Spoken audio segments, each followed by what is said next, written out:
Pendidikan Psikologi Universitas Negeri Jakarta. Nah, di sini aku ingin membahas tentang perubahan sosial. Nah, sebelum kita lanjut ke pembahasan berikutnya, terlebih dahulu kita berdoa menurut agama dan kepercayaannya masing-masing. Berdoa dimulai. Berdoa selesai. Apa itu perubahan sosial? Perubahan sosial adalah perubahan yang terjadi pada struktur sosial, pola hubungan, nilai, norma, lembaga sosial dari waktu ke waktu. Nah, artinya di sini bahwa tidak ada masyarakat yang benar-benar tetap karena setiap masyarakat selalu mengalami perkembangan sesuai dengan kondisi zaman. Nah, perubahan sosial dapat dipengaruhi oleh berbagai faktor seperti perkembangan teknologi, pendidikan, ekonomi, politik, budaya, maupun interaksi dengan masyarakat lain. Nah, perubahan tersebut dapat berlangsung secara lambat maupun cepat serta dapat membawa dampak negatif maupun dampak positif.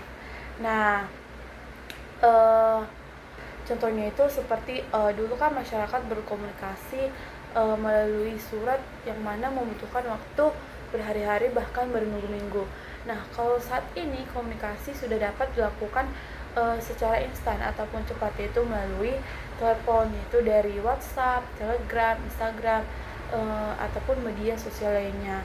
Nah, perubahan komunikasi tersebut ini merupakan salah satu bentuk dari perubahan sosial. Nah, kalau menurut Selesai Jerman, perubahan sosial itu terjadi pada lembaga kemasyarakatan yang memengaruhi sistem sosial termasuk nilai, sikap, dan juga pola perilaku masyarakat. Nah, maksudnya di sini bahwa lembaga sosial seperti keluarga, sekolah, agama, ekonomi, dan pemerintahan itu memiliki aturan yang mengatur kehidupan masyarakat. Nah, ketika salah satu lembaga mengalami perubahan, maka kehidupan masyarakat juga akan ikut berubah. Nah, contohnya itu seperti di sekolah, ketika perubahan kurikulum merdeka, maka cara guru mengajar dan cara siswa belajar juga akan berubah. Dan perubahan pada lembaga pendidikan ini juga akan memengaruhi pola interaksi antara guru dan peserta didik. Sedangkan kalau menurut William F. Ogburn bahwa perubahan sosial itu mencakup unsur kebudayaan material maupun non-material.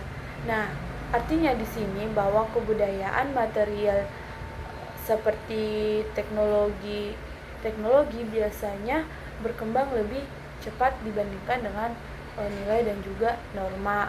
Nah, akibatnya akan muncul ketidakseimbangan yang disebut dengan cultural lag atau ketertinggalan budaya. Nah, contohnya itu seperti teknologi kecerdasan buatan atau AI berkembang. Itu kan perkembangannya sangat cepat atau pesat. Nah, dibandingkan dengan aturan hukum, etika penggunaan, dan perkembangan masyarakat tentang AI belum berkembang secepat teknologinya. Nah, akibatnya muncullah berbagai persoalan seperti penyalahgunaan AI, membuat informasi palsu, pelanggaran hak cipta, dan penyebaran hoax. Ciri-ciri perubahan sosial. Nah, yang pertama itu terjadi di setiap masyarakat. Bahwasanya semua masyarakat itu mengalami perubahan, baik masyarakat tradisional maupun modern. Tidak ada masyarakat yang benar-benar statis atau tetap di situ-situ saja. Nah, contohnya itu seperti di desa kan sudah menggunakan internet untuk kegiatan ekonomi dan juga pendidikan. Nah, yang kedua itu berlangsung secara terus-menerus. Perubahan sosial itu tidak pernah berhenti karena kehidupan masyarakat itu selalu berkembang.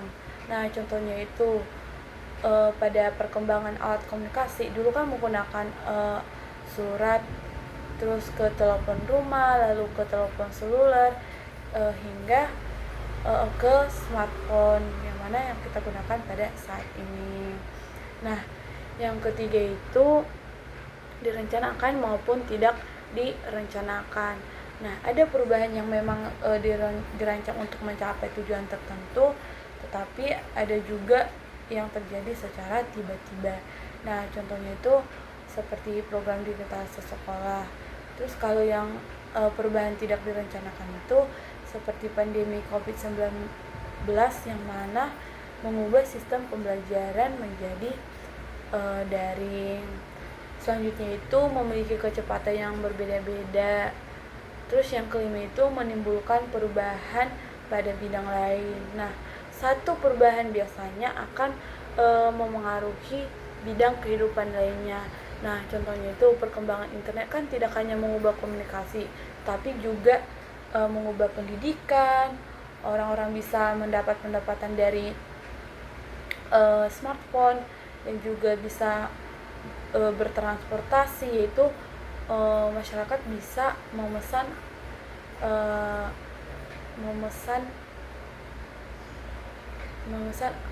Grab dari melalui online. Terus hiburan dan juga pemerintahan.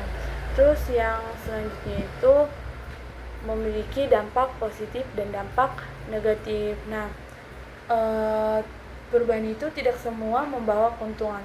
Setiap perubahan itu pasti memiliki sisi positif dan juga sisi negatifnya. Kalau sisi positifnya itu informasi lebih mudah diperoleh. Nah, sedangkan sisi negatifnya itu penyebaran berita hoax akan semakin lebih cepat.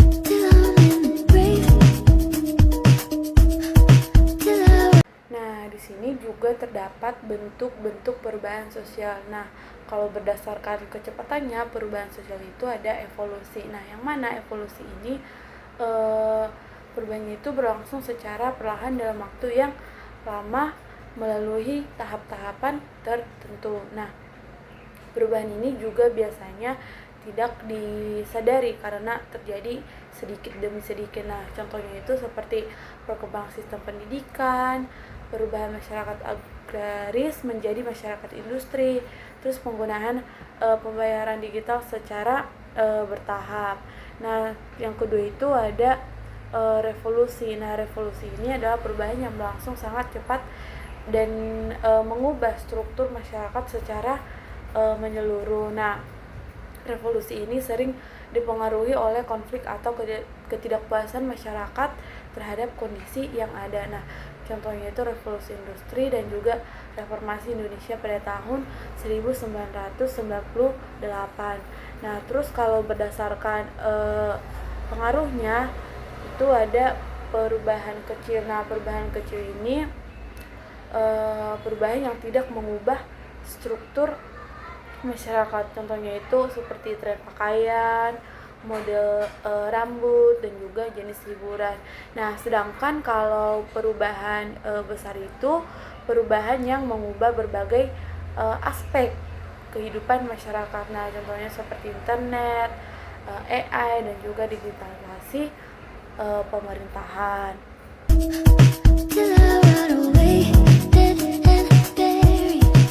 Nah, faktor penyebab perubahan sosial itu ada dari faktor internal maupun dari faktor eksternal. Nah, yang pertama itu ada kemajuan teknologi. Nah, penemuan ide baru atau inovasi dapat mengubah cara hidup, bekerja, dan juga berinteraksi masyarakat secara drastis. Nah, artinya di sini bahwa inovasi membuat masyarakat mengubah cara hidup atau bekerja dan juga berinteraksi itu. Ketika suatu teknologi baru diterima masyarakat, maka pola kehidupan sehari-hari juga akan ikut berubah. Nah, yang mana penggunaan smartphone ini akan mengubah cara berkomunikasi masyarakat. Nah, terus internet juga akan mempermudahkan masyarakat dalam mengakses informasi maupun pendidikan. Nah, terus kalau QRIS dan dompet digital akan mengubah bagaimana cara masyarakat melakukan transaksi. Nah, dampaknya apa? Dampaknya pekerja menjadi lebih efisiensi, terus komunikasi lebih cepat, dan juga muncul jenis pekerjaan baru di bidang teknologi. Nah, yang kedua itu dinamika penduduk. Nah, dinamika penduduk ini adalah perubahan jumlah, komposisi, dan juga mobilitas penduduk dalam suatu wilayah. Nah, pertumbuhan penduduk yang cepat meningkatkan kebutuhan akan pendidikan, kesehatan, perumahan, dan lapangan pekerjaan. Nah, sebetulnya juga perpindahan penduduk seperti urbanisasi juga mengubah struktur masyarakat daerah asal maupun daerah tujuan. Nah, contohnya itu urbanisasi dari desa ke kota kan akan menyebabkan kota menjadi lebih padat. Nah, bertambahnya penduduk usia produktif meningkatkan kebutuhan lapangan pekerjaan, dan juga perpindahan penduduk ke daerah industri akan mengubah pola mata pencaharian masyarakat. Nah, dampaknya itu akan terjadi perubahan pola pekerjaan, terus munculnya kawasan pemukiman baru, dan kebutuhan fasilitas umum akan semakin meningkat. Nah, yang ketiga itu ada konflik sosial. Nah, konflik sosial ini adalah pertentangan antara individu ataupun kelompok dalam masyarakat karena perbedaan kepentingan, nilai, dan juga tujuan. Nah, konflik ini dapat mendorong masyarakat untuk mencari solusi bersama. Nah, yang mana dalam penyelesaian konflik seringkali lahir aturan baru, kesepakatan baru, atau perubahan sistem sosial yang lebih sesuai dengan kebutuhan masyarakat. Nah, konflik seperti konflik antar pekerjaan dan perusahaan dapat menghasilkan peraturan ketenagakerjaan yang lebih baik. Nah, dampaknya akan muncul aturan-aturan baru. Nah, kalau konflik antar warga itu dapat mendorong pembentukan atau lingkungan yang lebih luas. Nah, maka akan terjadi penyesuaian hubungan sosial, dan perselisihan politik dapat menghasilkan perubahan kebijakan pemerintahan. Nah, sehingga nanti akan memperkuat solidaritas jika konflik diselesaikan dengan baik. Nah, sedangkan faktor eksternal adalah faktor yang berasal dari luar masyarakat dan memengaruhi terjadinya perubahan sosial. Nah, faktor ini biasanya datang dari lingkungan alam, hubungan dengan masyarakat lain, atau peristiwa di luar masyarakat tersebut. Nah, yang pertama itu ada pengaruh kebudayaan lain. Nah, pengaruh kebudayaan lain ini adalah masuknya unsur budaya dari masyarakat atau negara lain ke dalam kehidupan suatu masyarakat. Nah, proses ini dapat terjadi melalui perdagangan, media massa, pendidikan, pariwisata, dan juga globalisasi. Dan unsur budaya luar dapat diterima sehingga dan juga disesuaikan atau dipadukan dengan budaya lokal. Nah, dampaknya ini nanti akan memperkaya budaya lokal, munculnya kebiasaan-kebiasaan baru, dan dapat menggeser nilai norma tradisional jika tidak disikapi secara selektif. Terus yang kedua itu ada perubahan lingkungan fisik. Nah, perubahan kondisi alam yang memengaruhi masyarakat akan seperti bencana alam atau kerusakan lingkungan itu dapat memaksa masyarakat untuk beradaptasi. Nah, mereka mungkin harus berpindah tempat tinggal. Terus sehingga nantinya akan mengubah mata pencaharian atau menyesuaikan pola hidup mereka dengan kondisi lingkungan yang baru. Nah, contohnya itu seperti gempa bumi. Nah, yang mana nanti akan menyebabkan masyarakat direlokasikan ke daerah yang lebih aman. Terus banjir juga membuat masyarakat membangun rumah dengan desain yang lebih tahan terhadap air. Nah, dampaknya itu nanti seperti perubahan tempat tinggal, terus mata pencahariannya juga akan berubah, dan pola interaksi sosial akibat perubahan penduduk juga akan berubah. Dan yang terakhir itu ada peperangan. Nah, peperangan ini adalah konflik bersenjata antara dua pihak atau lebih yang dapat menimbulkan perubahan besar dalam kehidupan masyarakat. Nah, perubahan ini dapat mengubah sistem pemerintahan, ideologi, ekonomi dan struktur sosial suatu wilayah. Nah, setelah perang akan berakhir, masyarakat biasanya harus membangun kembali kehidupan sosial dan ekonominya. Nah, dampaknya apa? Dampaknya akan berubah kepada sistem pemerintahan, terus perubahan ideologi dan perubahan struktur sosial dan ekonomi masyarakat.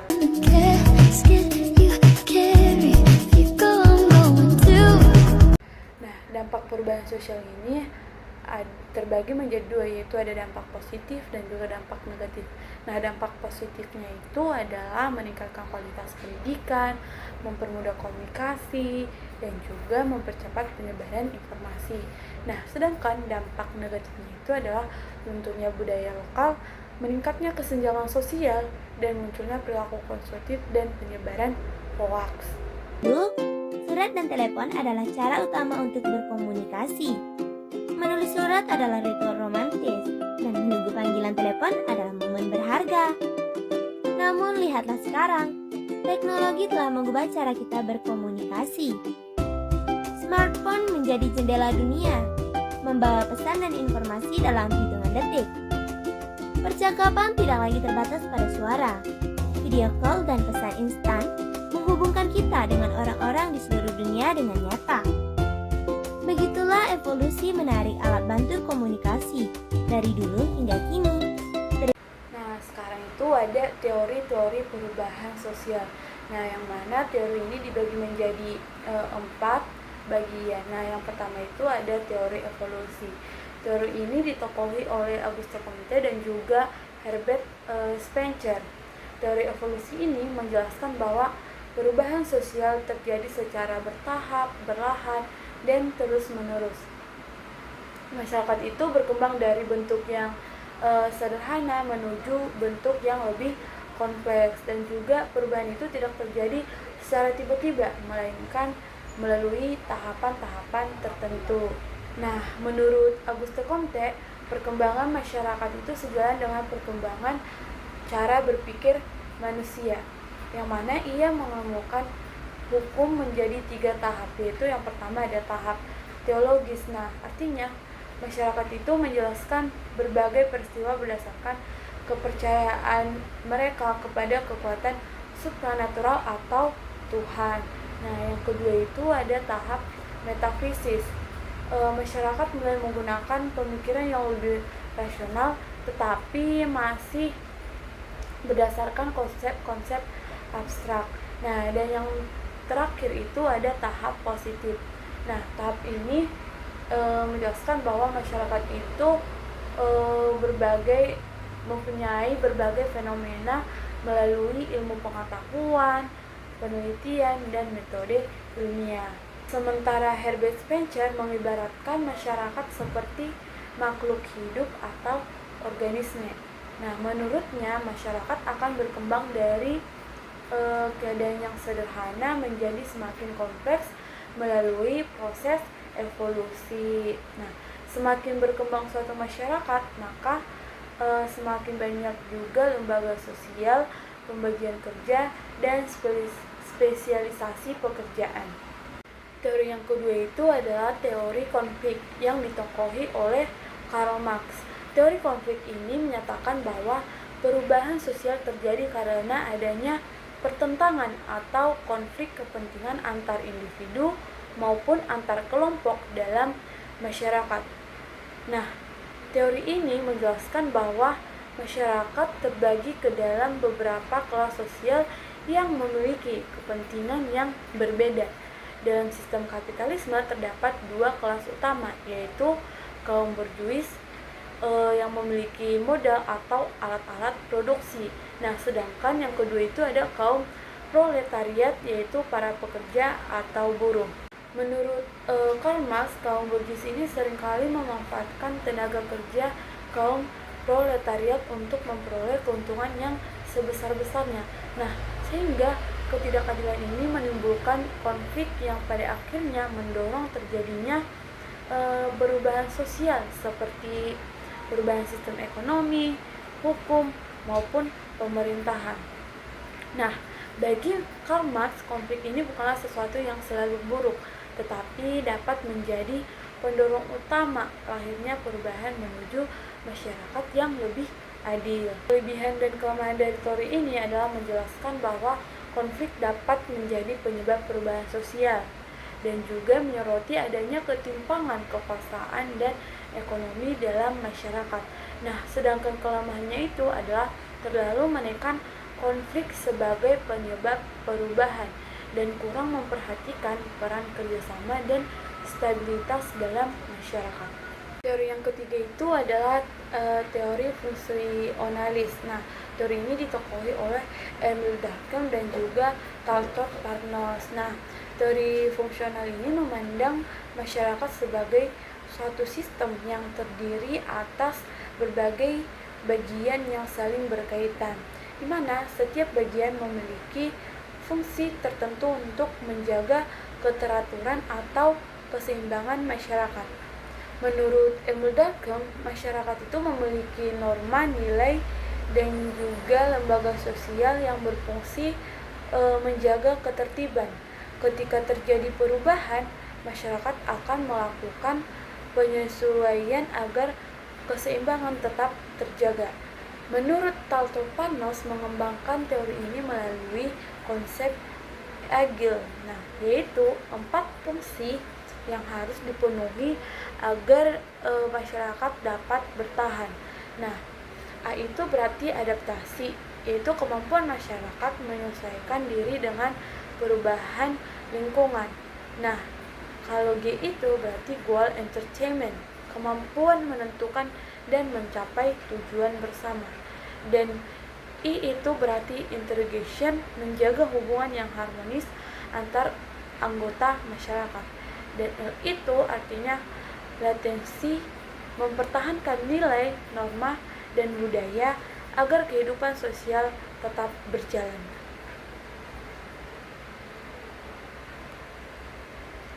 Menurut teori ini, perubahan bukan bertujuan merusak masyarakat, tetapi membantu masyarakat menyesuaikan diri terhadap perkembangan zaman sehingga keseimbangan sosial tetap terpelihara. Nah, contohnya itu di sekolah menerapkan pembelajaran berbasis teknologi untuk mengikuti perkembangan digital. Nah, dan juga pemerintah membuat aturan baru mengenai penggunaan media sosial supaya masyarakat tetap tertib. Teori yang terakhir itu adalah teori siklus oleh Oswald Spengler dan juga Arnold Toynbee. Nah, teori siklus ini menyatakan bahwa perkembangan suatu masyarakat atau peradaban berlangsung seperti siklus kehidupan manusia, yaitu lahir, berkembang, mencapai puncak kejayaan, mengalami kemunduran, kemudian digantikan oleh peradaban baru. Menurut Oswald Spengler, setiap peradaban itu memiliki unsur tertentu. Setelah mencapai puncak kejayaan, suatu peradaban akan mengalami kemunduran dan akhirnya runtuh. Nah, sementara itu, Arnold Toynbee menjelaskan bahwa kemajuan atau kemunduran suatu peradaban dipengaruhi oleh kemampuan masyarakat dalam menghadapi tantangan atau challenge dan memberikan respon yang tepat. Peradaban yang mampu menghadapi tantangan akan terus berkembang, sedangkan yang gagal akan mengalami kemunduran. Teori ini menunjukkan bahwa perubahan sosial tidak selalu bergerak maju, tetapi dapat mengalami pasang surut dengan kondisi masyarakat. Baik teman-teman, karena kita sudah selesai membahas materi tentang perubahan sosial, sekarang kita masuk ke sesi diskusi. Nah, pertanyaan yang pertama itu, mengapa kita penting memahami perubahan sosial di dalam lingkungan masyarakat? Nah, betul sekali teman-teman semua, memahami perubahan sosial sangat penting karena masyarakat selalu mengalami perkembangan dari waktu ke waktu.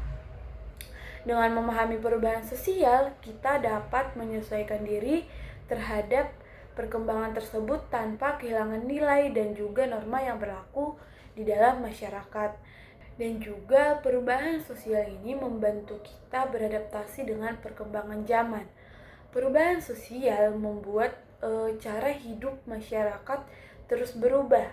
Dengan memahaminya, kita dapat menyesuaikan diri terhadap perkembangan teknologi, informasi, dan juga pola kehidupan baru. Nah, contohnya itu seperti yang sudah teman-teman ketahui bahwa hampir semua aktivitas mulai dari belajar, bekerja, dan juga berbelanja dapat dilakukan secara digital ataupun online. Nah, memahami perubahan ini membuat kita lebih siap memanfaatkan teknologi secara efektif. Nah, dan juga perubahan sosial ini menumbuhkan sikap kritis terhadap perubahan. Teman-teman, tidak semua perubahan itu membawa dampak positif. Ada juga yang dapat mengancam nilai, norma, dan juga budaya masyarakat. Nah, seperti yang sudah kita bahas sebelumnya. Nah, oleh karena itu, pemahaman tentang perubahan sosial membantu kita bersikap kritis dalam menerima pengaruh baru sehingga dapat memilih perubahan yang bermanfaat dan menolak perubahan yang merugikan. Jadi, teman-teman, dengan memahami perubahan sosial membantu kita beradaptasi dengan perkembangan zaman. Nah, dengan pemahaman tersebut, masyarakat tidak hanya menjadi objek yang terkena dampak perubahan, tetapi juga mampu menjadi pelaku yang mengarahkan perubahan ke arah yang lebih baik bagi kehidupan bersama. Nah, pertanyaan yang kedua adalah, Indonesia kan merupakan negara yang kaya akan budaya lokal. Nah, menurut pendapat teman-teman, bagaimana masyarakat dapat menerima perubahan sosial akibat globalisasi tanpa kehilangan identitas budaya bangsa? Benar sekali teman-teman, masyarakat dapat menerima perubahan sosial dengan bersikap terbuka terhadap perkembangan zaman, tetapi tetap selektif dalam menyaring budaya yang masuk. Nilai-nilai positif dari budaya luar seperti kedisiplinan, inovasi, dan kemajuan teknologi dapat diterapkan tanpa meninggalkan nilai-nilai budaya Indonesia seperti gotong royong, sopan santun, dan toleransi. Nah, contohnya itu generasi muda dapat memanfaatkan media sosial untuk memperkenalkan tarian daerah, makanan tradisional, atau bahasa daerah kepada masyarakat luas. Contohnya itu generasi muda dapat memanfaatkan media sosial untuk memperkenalkan tarian daerah, makanan tradisional, atau bahasa daerah kepada masyarakat luar. Nah, dengan cara tersebut, teknologi dan globalisasi menjadi sarana untuk melestarikan budaya, sehingga perubahan sosial tidak harus menghapus identitas bangsa, tetapi dapat dimanfaatkan sebagai peluang untuk mengembangkan dan memperkenalkan budaya Indonesia kepada dunia. Baik teman-teman, kesimpulan dari pembelajaran kita hari ini adalah bahwa perubahan sosial adalah perubahan yang terjadi pada kehidupan masyarakat, baik dalam nilai, norma, perilaku, dan lembaga sosial maupun struktur sosial. Nah, yang mana perubahan ini merupakan proses yang terus berlangsung dan dipengaruhi oleh berbagai faktor, yaitu faktor internal dan juga faktor eksternal. Perubahan sosial ini juga dapat terjadi secara bertahap ataupun cepat dan juga dijelaskan melalui berbagai teori. Nah, meskipun membawa dampak positif, perubahan sosial juga membawa dampak negatif. Oleh karena itu, masyarakat harus mampu beradaptasi dengan perubahan secara bijaksana dan mengambil manfaat dari setiap perkembangan serta tetap menjaga nilai dan juga norma yang berlaku.